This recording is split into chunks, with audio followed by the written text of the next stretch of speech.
I'm here on the shore of Lake Michigan in the Indiana Dunes State Park. Lake Michigan is a huge body of water, and what's cool about Lake Michigan is it originally was formed from glaciers that came into the state. And this large body of water is affected by our weather and our wind. In fact, the wind makes the waves that come in. And when you get wind and waves, you have two forces of erosion that help shape the state.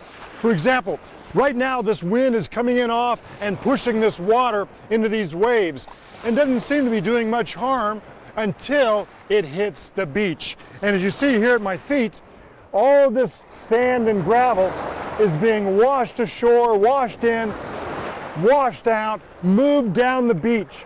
And so this is a dynamic force that's constantly shaping Indiana, at least in this part of Indiana.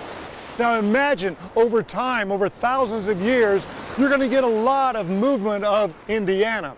But that's not the full story, because as this wind comes in ashore, it starts to pick up this sand, dry it out, and pile it up. And that's when you get an Indiana sand dune. And today I found the expert here at the Indiana Dunes State Park. This is Bront Bauman, our property manager. Bront, nice to meet you. Thanks for taking time to come with us today. No problem, Rick. Thanks for coming. Now this is a beautiful place, but it also has a lot of science that we can learn about here. These dunes behind me, they kind of look like big hills. Can you tell us a little bit about the dunes?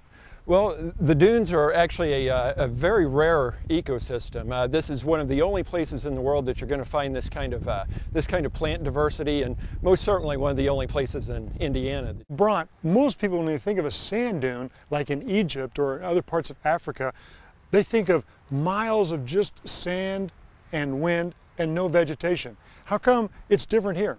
Well, for the most part, that is a correct perception, but the nature of sand dunes are they're typically in arid areas. Here we're in a temperate area that gets lots of rainfall. We're right next to a freshwater lake, so it's a different set of circumstances. The sand dunes being at the bottom of a freshwater lake with the rainfall we get creates a great environment for these plants to grow.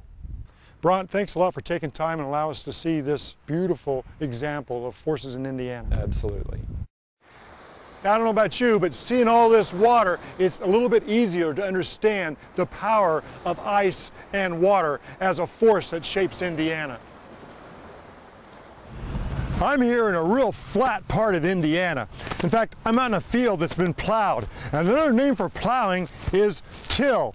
In fact, this is the Central Till Plain, and it was made flat by a geological force, a giant glacier that pushed down through the state and pushed all the debris and sediments ahead of it. In fact, it plowed the northern part of our state completely flat.